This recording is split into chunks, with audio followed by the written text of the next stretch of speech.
Our top story tonight, a Jacksonville Sheriff's officer arrested for leaking unauthorized information. Thank you for joining us. I'm Anthony Austin. And I'm Heather Crawford. 28-year-old Christopher Barr, who you see right here in this picture, was a JSO officer for 4 years. Investigators say that he was sharing information with known criminals. We have team coverage for you tonight. Renata DiGregorio will join us in just a moment with how this could impact active criminal cases. But first, our Riley Phillips is on your side tonight with more on this arrest. And Riley, what are we learning about Barr? Yeah, Sheriff Waters says there is a strong possibility this officer is connected to a gang and he was sharing protected information, including tag numbers.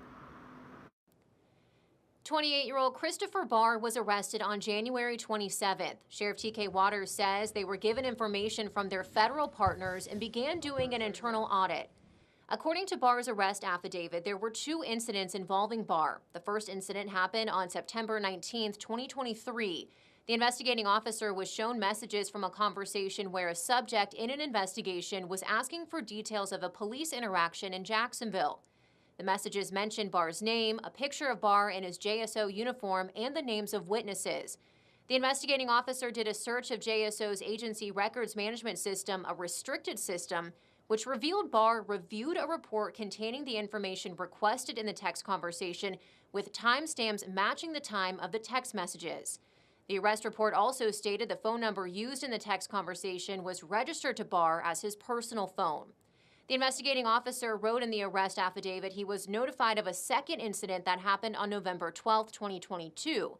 Barr was asked via text message to check a tag number, and a search of the records database revealed Barr accessed that data. It's a pretty big deal. I mean, it's something that obviously needs to be investigated. While Sheriff TK Waters did not provide more details on the information that might have been shared by Barr, our crime and safety expert Mark Bachman says this information on the records management system could mean life or death in some cases. In that report management system, he was gleaning information and giving it back out. It's very dangerous because maybe that information may expose somebody who's cooperating. Now you may be putting somebody's life at jeopardy here. And during the press conference today, Sheriff Waters said they are very early in this investigation, so more charges could be on the way and more arrests could be made in connection to this case. Barr is expected to appear in court next week. Live in Jacksonville, Riley Phillips, First Coast News, on your side. Riley, thank you. So what happens now, and what have we learned about the now former JSO officer Christopher Barr? Continuing our team coverage tonight is On Your Side's Renata DiGregorio. Renata, you're learning that Barr could have potentially impacted other criminal cases active now?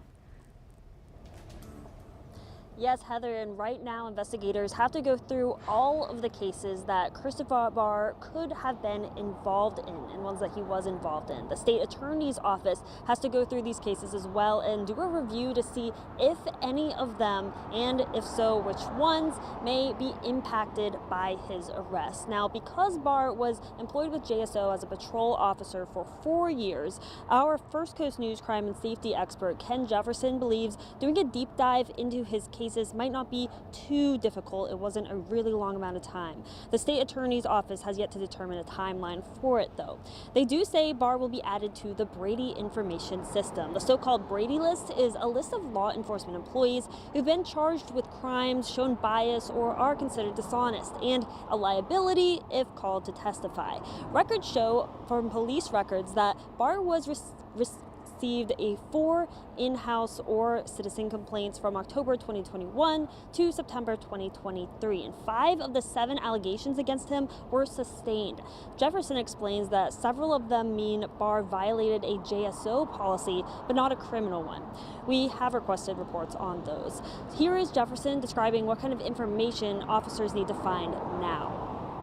Was there arrests that were not made that he was involved with or could have been involved with on people that should have been arrested, but they had a heads up of what the police were doing and they either stopped doing it or got out of town or just evaded the police.